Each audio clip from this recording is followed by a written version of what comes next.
ఓం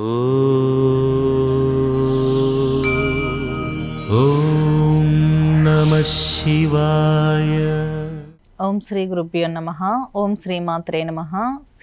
CVR ప్రేక్షకులకి మహాశివరాత్రి శుభాకాంక్షలు. ముఖ్యంగా ఈ సర్వం జగత్తంతా శివస్వరూపంగా శక్తి స్వరూపంగా భావిస్తూ ఉంటారు. శివుడు అంటే శక్తి సహితుడుగా అర్ధనారీశ్వరుడిగా మనం భావించడం జరుగుతుంది. ఇలాంటి మహాశివరాత్రి గడియలు ఫిబ్రవరి 15వ తారీఖు సాయంత్రం 5 గంటల నుంచి ఫిబ్రవరి 16వ తారీఖు సాయంత్రం 5 గంటల వరకు ఉందన్నమాట. అంటే ఈ సమయం ఏంటంటే మహాశివరాత్రి యొక్క ముఖ్యమైన ప్రత్యేకత ఏంటంటే శివుని యొక్క శక్తి భూమికి బాగా అందుబాటులోకి వచ్చేటటువంటి సమయం.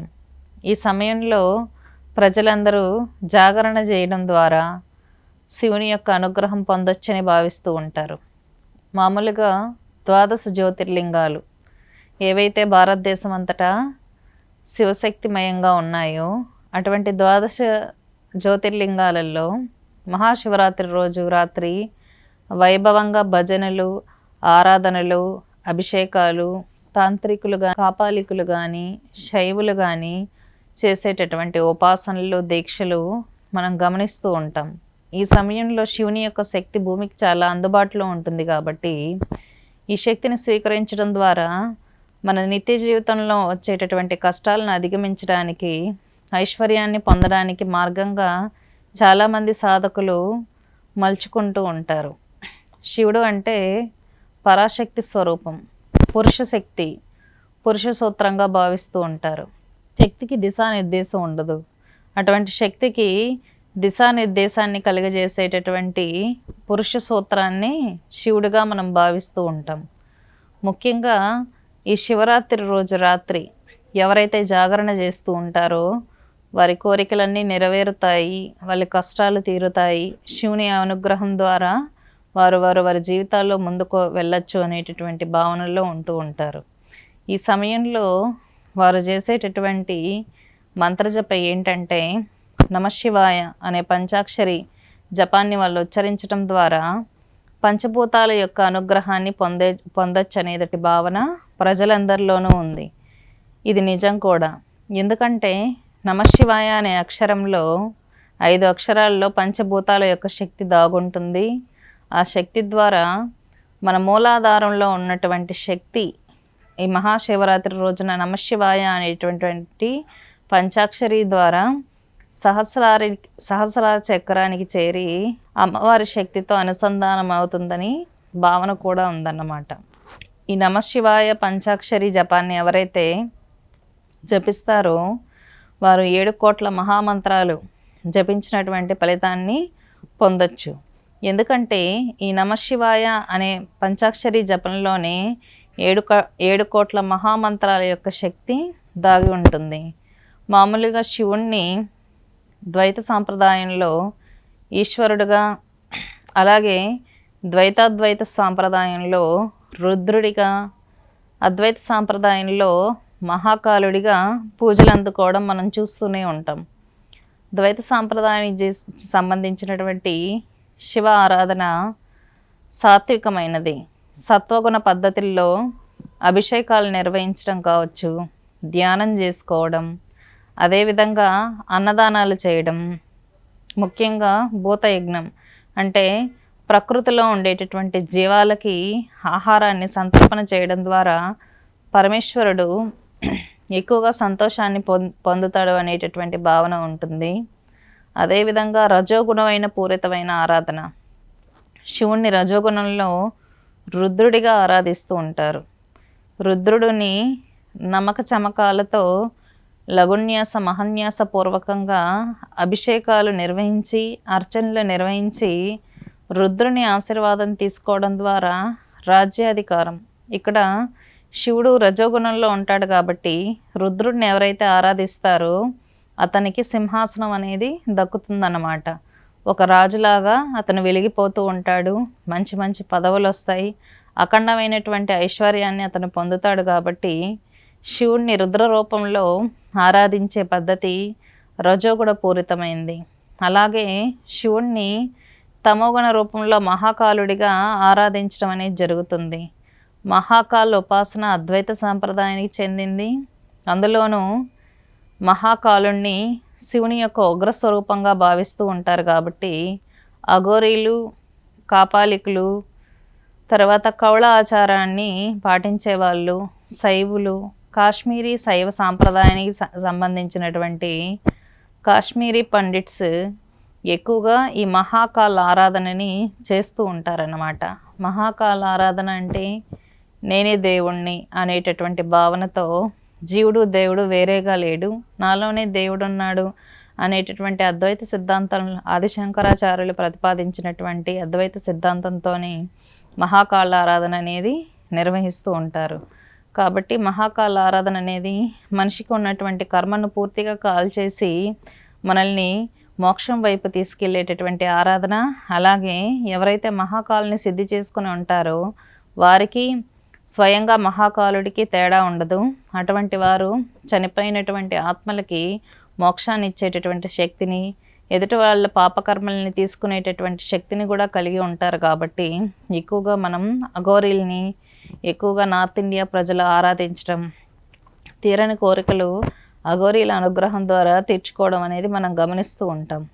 కాబట్టి ఈ అఘోరీ ఆరాధన, గురువుల ఆరాధన ఎందుకంటే ఎవరైతే ఈశ్వర స్వరూపంలో, రుద్రస్వరూపంలో, మహాకాలుడి యొక్క స్వరూపంలో ఆరాధిస్తూ ఉంటారో వారికి ఎదుటి వాళ్ళ యొక్క కర్మలు తీసుకునే శక్తి ఉంటుంది. కాబట్టి ఎక్కువగా గురువుల ఆరాధన, నవనాథ సాంప్రదాయానికి సంబంధించినటువంటి ఆరాధనలు కూడా మనం ఈ మహాశివరాత్రి రోజు గురు పూజల్లో ఉండేటటువంటి అంతరార్థం అదే.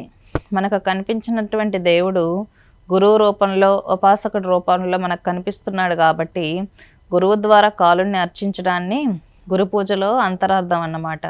కాబట్టి గురువుల యొక్క పూజలు, అఘోరీల పూజలు, కాపాలికల యొక్క పూజలు కూడా మనం శివరాత్రి రోజు ఎక్కువగా గమనిస్తూ ఉంటాం. మనం గ్రామాల్లో సామూహికంగా చేసేటటువంటి ఆరాధన, శివాలయాల్లో సామూహిక జాగరణలు యొక్క ముఖ్య ఉద్దేశం ఏంటంటే రాత్రంతా జాగరణ చేయడం ద్వారా మేల్కొని ఆ రుద్రుడి యొక్క, శివుడి యొక్క అనుగ్రహం పొందొచ్చు అనేటటువంటి ఆరాధన అన్నమాట. కాబట్టి ఎవరైనా సరే ఉమ్మెత్తకాయలు అంటారు, బిల్వపత్రాలు, మంచినీటితో స్వామివారికి అభిషేకం చేయడం ద్వారా స్వామివారు పూర్తిగా సంతృప్తి చెందడం అనేది జరుగుతుంది. పంచామృతాలతో చేసేటటువంటి అభిషేకం ద్వారా మనుషులు ఐశ్వర్యాన్ని అనేది పొందొచ్చు. భస్మంతో చేసేటటువంటి ప్రక్రియ ద్వారా రాజ్యాధికారాన్ని కూడా, రుద్రుడికి భస్మంతో చేసేటటువంటి రుద్రార్చన ద్వారా ఎవరికైనా పదవులు, ఉన్నత స్థితిలో వెళ్ళాలనుకున్న వాళ్ళు, గొప్ప గొప్ప రాజ్యాలను సంపాదించాలనుకున్నటువంటి వాళ్ళు రుద్రుడిని ఆరాధించడం ద్వారా సింహాసనాన్ని ఎక్కేటటువంటి పరిస్థితులు కూడా ఏర్పడతాయి. సూపర్ న్యాచురల్ పవర్స్ కావాలి అనుకునే వాళ్ళు మహాకాలుడి ద్వారా, మహాకాళ ఉపాసన ద్వారా ఈ అతీంద్రియ శక్తులు అనేది సాధిస్తూ ఉంటారు. కాబట్టి మహాశివరాత్రి అనేది గొప్ప అవకాశంగా ఉపాసకులు తీసుకుంటూ ఉంటారు. ముఖ్యంగా రుద్ర నమక చమకాలతో చేసేటటువంటి ఆరాధన చాలా గొప్పది వీటిల్లో. ఎందుకంటే పూజలు చాలామంది 90% వారి వారి యొక్క కోరికలతో వాళ్ళ సమస్యలు తీరాలి అని పూజలు ఎక్కువగా నిర్వహిస్తూ ఉంటారు. కాబట్టి రుద్రుడు ఇచ్ఛాశక్తి అంటే మనకు కోరికలని తీర్చేటటువంటి దేవత అన్నమాట. శివుని యొక్క అంశాలలో రుద్రుని మనం ఏ కోరిక కోరితే ఆ కోరిక తీర్చేస్తాడు వెంటనే. ఇచ్ఛాశక్తి స్వరూపం చండీ సహితుడైనటువంటి రుద్రుడిని రుద్రచండీ స్తోత్రంతో మనం పారాయణ చేయొచ్చు. చండీ అంటే ఇక్కడ ఐశ్వర్యాన్ని ఇచ్చేటటువంటి అమ్మవారు, రుద్రుడు అంటే సింహాసనాన్ని ఇచ్చేటటువంటి దేవత.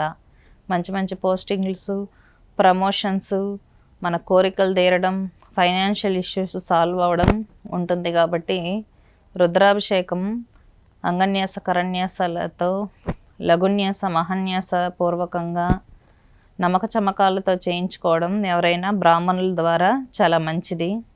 సామూహిక పూజల్లో ఖచ్చితంగా పాల్గొనండి శివరాత్రి రోజు. లేదు స్తోమత ఉన్న వాళ్ళు, మంచి మంచి పొజిషన్స్ కావాలని కోరుకున్న వాళ్ళు స్వయంగా ఇంట్లో బ్రాహ్మణుల్ని పిలిపించి నమక చమకాలతో అభిషేకాలు, అర్చనలు చేసుకోవడం ఫైనాన్షియల్ ప్రాబ్లమ్స్ అనేది క్లియర్ అవుతుందన్నమాట. కాబట్టి రుద్రుని రూపంలో శివుడు, శక్తి లేని శివుడు నిర్జీవంగా ఉంటారు కాబట్టి శక్తి సహితంగా అంటే అమ్మవారి సహితంగా చండీ సహితంగా రుద్ర ఆరాధన అనేది మంచి ఫలితాలను ఇస్తుంది. ఎందుకంటే శివుడు తండ్రి స్వరూపంలో ఉంటాడు, అమ్మవారు తల్లి స్వరూపంలో ఉంటుంది. మనకి ఏదైనా సమస్యలు ఉన్నప్పుడు తల్లి రికమెండ్ చేస్తే తండ్రి ఏ విధంగా అయితే తీరుస్తాడో అమ్మవారికి మన సమస్యలు నివేదన చేయడం ద్వారా ఆటోమేటిక్గా మనకు స్వామివారి అనుగ్రహం కూడా వస్తుంది. కాబట్టి అమ్మవారితో సహా చండీ సహితంగా రుద్రోపాసన, మహాకాళి సహితంగా మహాకాళోపాసన, ఈశ్వర ఉపాసన, పార్వతీ సహితంగా ఈశ్వరుని యొక్క ఉపాసన సాత్వికమైంది. అమ్మవారితో సహా అయ్యవారిని ఎవరైతే పూజలు చేస్తారో వారికి ఖచ్చితంగా లౌకికమైన కోరికలతో సహా మోక్షాన్ని కూడా ఇచ్చేటటువంటి శక్తి స్వామివారికి ఉంటుంది. కాబట్టి అమ్మవారితో కలిపి ఎప్పుడు పూజలు చేయాలి, కానీ విడదీసి ఉపాసనలు చేయడం, అమ్మవారు లేకుండా చేసేటటువంటి పూజ అనేది ఫలితాన్ని ఇవ్వదు. మన శివాభిషేకం చేసుకున్నప్పుడు పైన ఉన్నటువంటి లింగ స్వరూపం శివుడుగాను, కింద ఉన్నటువంటి పానవట్టం అమ్మవారి స్వరూపంగాను ఉంటుంది. పానవట్టంలోనే దశమహావిద్యలన్నీ నెలకొని ఉన్నాయి. కాబట్టి మీరు ఖచ్చితంగా శివలింగానికి అభిషేకం చేయడం ద్వారా దశమహావిద్యలు పూజ చేసినటువంటి ఫలితం, పార్వతీదేవికి పూజ చేసినటువంటి ఫలితం, అలాగే పరమేశ్వరునికి పూజ చేసినటువంటి ఫలితం కూడా దక్కుతుంది. కాబట్టి మీరు శివుణ్ణి విగ్రహ రూపం కాకుండా లింగ రూపంలో ధ్యానం చేయడం అనేది ఈ కలియుగంలో మంచి ఫలితాలను తీసుకొస్తుంది. కాబట్టి శివరాత్రి రోజు పార్వతీ సమేతంగా శివుణ్ణి అర్చించండి. ఖచ్చితంగా ఈ ద్వాదశ జ్యోతిర్లింగాలు, శక్తిపీఠాలు కలిసి ఉన్నటువంటి ప్రదేశంలో మహాశివరాత్రి రోజు అత్యధికంగా శక్తి అనేది ఉద్భవిస్తుంది. కాబట్టి శక్తిపీఠమైనటువంటి శ్రీశైలం, కాశీ ఇటువంటి క్షేత్రాలు చాలా అత్యధికమైనటువంటి ఆధ్యాత్మిక శక్తిని మనకు ప్రసరింపజేస్తాయి. కాబట్టి ఏపీ, తెలంగాణ ప్రజలు శివరాత్రి రోజు శ్రీశైలంలో చేసేటటువంటి సాధనల వల్ల సూపర్ న్యాచురల్ పవర్స్ అనేది వస్తాయన్నమాట. అవి రాకపోయినా సరే మన కర్మలు ఎక్కువగా ఉంటే ఖచ్చితంగా మన కర్మలు అనేది మనల్ని వదిలిపెట్టి వెళ్ళిపోవడం జరుగుతుంది. కాబట్టి ఆ శక్తి సిద్ధక్షేత్రాలలో దాదాపు 50-60 కిలోమీటర్ల వరకు ఉంటుంది. కాబట్టి మీకు దేవాలయ దర్శనం ఇబ్బంది అయినా సరే దేవాలయ ప్రాంగణంలో కూర్చొని నమశివాయ అనేటటువంటి పంచాక్షరి జపాన్ని కానీ, రుద్రచండీ స్తోత్రాన్ని పారాయణం చేయడం ద్వారా, లేకపోతే రుద్రుని యొక్క ద్వాదశ నామాలు అంటారు, ద్వాదశ నామాన్ని పారాయణం చేయడం ద్వారా కూడా మీకు నమ్మక చమకాలు రాకపోతే రుద్రునికి 12 నామాలు ఉంటాయి. లేకపోతే చండీకి ఉన్నటువంటి ద్వాదశ నామాలు 12 నామాలు పారాయణం చేయడం ద్వారా అమ్మవారి అనుగ్రహాన్ని, స్వామివారి అనుగ్రహాన్ని పొందొచ్చు. మామూలుగా శివునికి చేసేటటువంటి అభిషేకాలలో చేసేటటువంటి ఒక్కొక్క అభిషేకానికి ఒక్కొక్క ఫలితం అనేది స్వామివారు ఇవ్వడం జరుగుతుంది. కొంతమంది చెరుకు రసంతో అభిషేకం చేసే వాళ్ళు ఉంటారు. కొంతమంది పంచామృతాలు అంటే నీటితోనూ, తర్వాత పాలు, పెరుగు, తేనె, నెయ్యి, చెరుకు రసం, అన్నంతో అభిషేకం చేసే వాళ్ళకి అన్నానికి లోటు ఉండదన్నమాట. అందుకే శివునికి ద్వాదశ జ్యోతిర్లింగాల్లో చేసేటటువంటి అన్నాభిషేకం అనేది అన్నానికి కొరత లేకుండా చేస్తుంది. కాబట్టి శివునికి అన్నాభిషేకం ఎవరైతే చేయిస్తారో వారు చనిపోయేంత వరకు కూడా అన్నానికి లోటు లేకుండా ఉంటారు. అలాగే శివుని ఏ రకమైనటువంటి శివలింగానికి మనం పూజలు నిర్వహిస్తున్నాం అనే దాని మీద కూడా మనకు వచ్చేటటువంటి ఫలితాలు ఆధారపడి ఉంటాయి.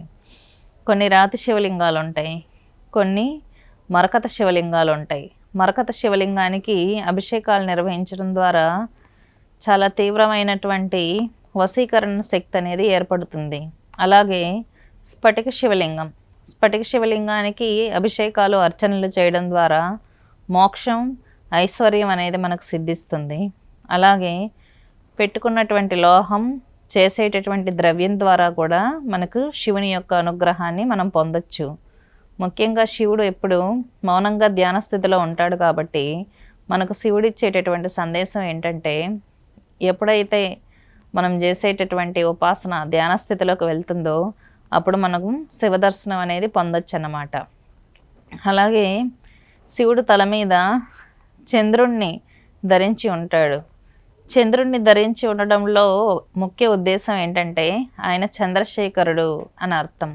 దక్ష ప్రజాపతి ఇచ్చినటువంటి శాపం కారణంగా చంద్రుడు తన కళల్ని కోల్పోతాడన్నమాట. కోల్పోవడం ద్వారా అతని శాప నివృత్తి చేయడం కోసం శివుడు చంద్రుణ్ణి తన శిరస్సు మీద ధరించడం అనేది జరుగుతుంది. ఆ నామంతోనే ఆయన చంద్రశేఖరుడిగా ప్రసిద్ధి చెందాడన్నమాట. చంద్రశేఖర నామాన్ని, చంద్రశేఖర అష్టకాన్ని ఎవరైతే పఠిస్తారో వారికి మంచి భర్త లభిస్తాడు అని నానుడి. ఎవరైతే వివాహం ఆలస్యం అవుతూ ఉంటుందో, వివాహం అవ్వడంలో ఇబ్బందులు ఉంటాయో, ఈ పెద్దవాళ్ళు ఎక్కువగా ఇన్వాల్వ్ అవ్వడం వల్ల పెళ్లి సంబంధాలు క్యాన్సిల్ అవుతూ ఉంటాయో, అటువంటి వాళ్ళు చంద్రశేఖర అష్టకాన్ని పారాయణం చేయడం ద్వారా మ్యారిటల్ ప్రాబ్లమ్స్ అనేది చాలా వరకు క్లియర్ అవుతాయన్నమాట.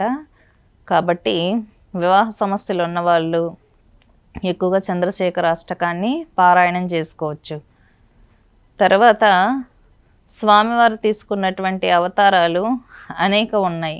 చంద్రశేఖర స్వరూపంలోనే స్వామివారు పార్వతీదేవి యొక్క మాతను మెప్పించి పార్వతీదేవిని వివాహం చేసుకోవడం జరిగింది.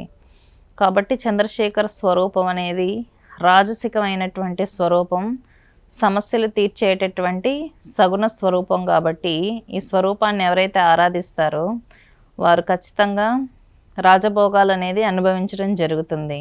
ముఖ్యంగా ఈ శివరాత్రి రోజు జ్యోతిర్లింగ దర్శనాలు లేదంటే శివాభిషేకాలు ఎక్కడైనా సరే ఏ శివాలయంలో అయినా ఈ శివాభిషేకాలు నిర్వహించడం చాలా మంచిది.